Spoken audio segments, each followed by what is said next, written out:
Hello everyone, welcome to my YouTube channel Officers in the Making. Today we are going to talk about Chapter 7 Fundamental Rights of Indian Polity Lakshmi Kant. So शुरू करने से पहले I would like to tell you all that please don't give up. I completely understand there are going to be some days when you don't feel like studying और बिल्कुल पढ़ने का मन नहीं करता. But think about the moment you started.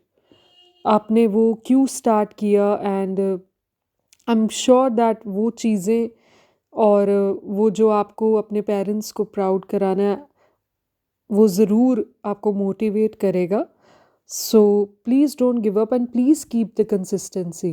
Consistency बहुत important है. चाहे आपका नहीं भी पढ़ने का मन करा, आप 1 आवर पढ़ाई कर सकते हो, हाफ एन आवर, बट ऐसे ही करंट अफेयर्स देख लिए फ़ोन में. But please don't give up. Imagine yourself in that uniform, imagine yourself in that seat. You will make your parents proud. So, kindly stay focused और ऐसे ही सारे chapters फटाफट करते रहना. So, let's get started. Fundamental rights.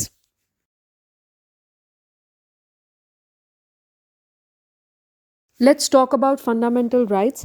Fundamental rights are enshrined in Part 3rd of the Constitution from Articles 12 to 35. In this regard, the framers of the Constitution derived inspiration from the Constitution of USA. Basically, जो fundamental rights की हमने जो बनाए हैं उस वो हमने USA से इंस्पायर्ड होकर बनाए हैं. बट हमारे संविधान में सबसे ज़्यादा इलेबोरेटेड और सबसे ज़्यादा बहुत ही ब्रीफ फॉर्म में फंडामेंटल राइट्स को डिस्क्राइब किया गया है. और ये किसी भी कंट्री में इतने ज़्यादा इलेबोरेटेड और इतनी अच्छी तरह नहीं किया गया है.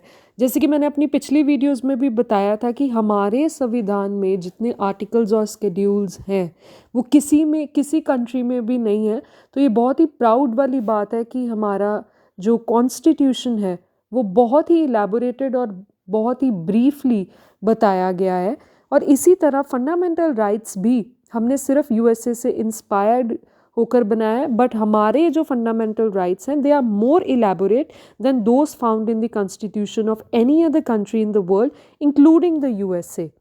ये फंडामेंटल राइट्स गारंटी किए जाते हैं बाय द कॉन्स्टिट्यूशन उन सभी लोगों को कि विदाउट डिस्क्रिमिनेशन और हर चीज़ के रिगार्डिंग आपको हर चीज़ के लिए इक्वालिटी से ट्रीट किया जाएगा. फ्रीडम है आपके पास, राइट अगेंस्ट एक्सप्लॉयटेशन है.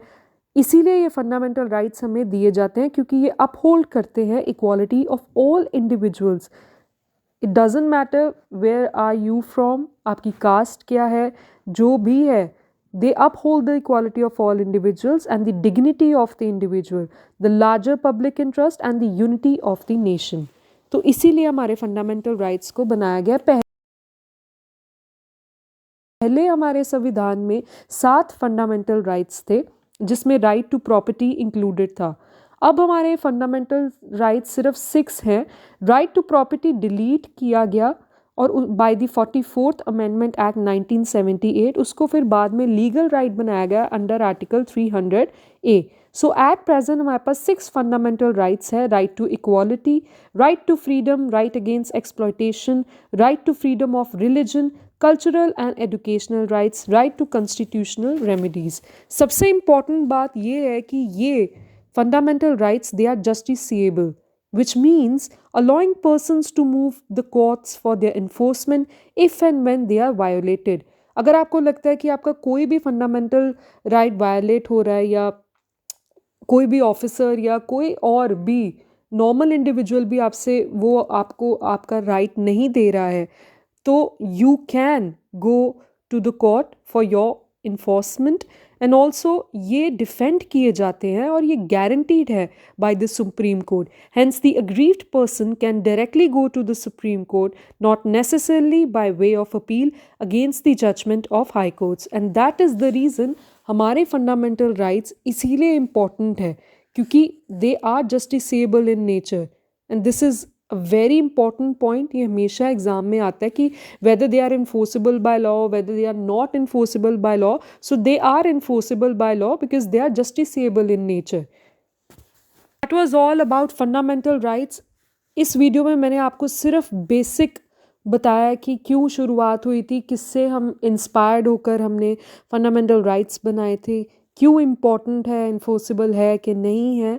सो इस वीडियो में आपको सिर्फ मैंने यही बताया है। नेक्स्ट वीडियो में हम इसके फीचर्स के बारे में बात करेंगे कि फीचर्स क्या है फंडामेंटल राइट्स के और क्यों इम्पोर्टेंट हैं, और जब भी नेशनल इमरजेंसी हो क्या क्या आर्टिकल सस्पेंड है, क्या क्या आर्टिकल्स कभी सस्पेंड नहीं हो सकते।